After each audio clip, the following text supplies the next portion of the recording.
After a closely fought February the 28th snap election in Lesotho, the Democratic Congress this week has cobbled together a coalition government with minor parties.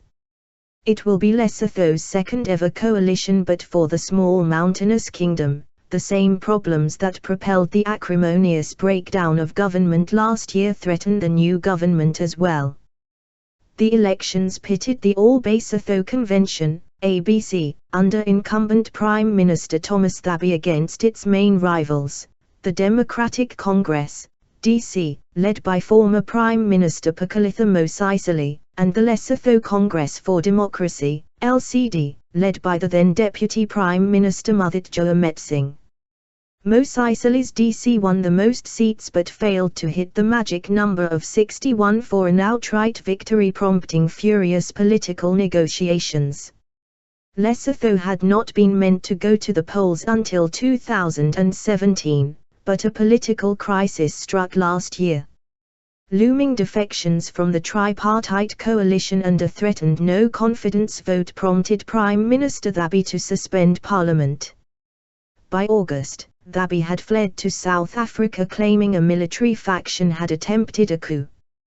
The Southern African Development Community intervened, with South Africa's Deputy President Cyril Ramaphosa brokering a deal to reopen parliament and hold elections 2 years early. Speaking after the new coalition was announced this week, Ramaphosa said the vote was credible and the new government had its work cut out. Lesotho should begin the process of embarking on some reforms at a constitutional level, as well as at a security level, so as to ensure that they do not have a similar situation occurring again, he said. Issues remain. Critics say the SADC mission failed to tackle the fundamental issues. One is the ill-defined roles of Lesotho's army and police. Another is that the constitution does not address what should happen to a coalition government should an MP decide to cross the floor and join another party. Dimfor Matsamai, an analyst from the Institute of Security Studies Africa, says a prime minister beholden to a coalition is vulnerable to political blackmail. The coalition is fickle because the kingmakers are the small parties. If they feel that they cannot get what they want, they will broker a different deal with probably the opposition. There are no legal instruments that protect coalition governments. There is no floor-crossing legislation that prevents floor crossing, so the likelihood of defections from the coalition partners to other parties is very, very likely, he said.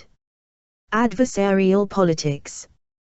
Matsamai says another indicator that there could be similar problems ahead for this coalition is the fact that the two major parties, the LCD and DC, which garnered the most votes, decided against an alliance.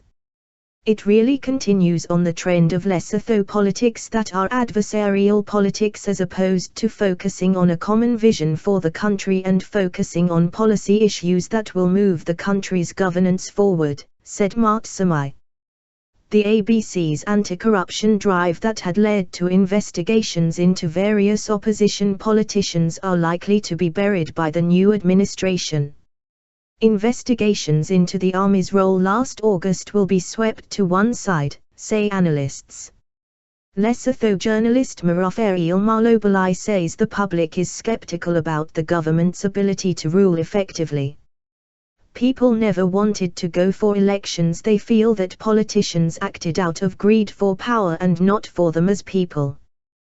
We are seeing another marriage of convenience. It is very imminent already that people already have their say on it, that it's not going to last, said Malobali.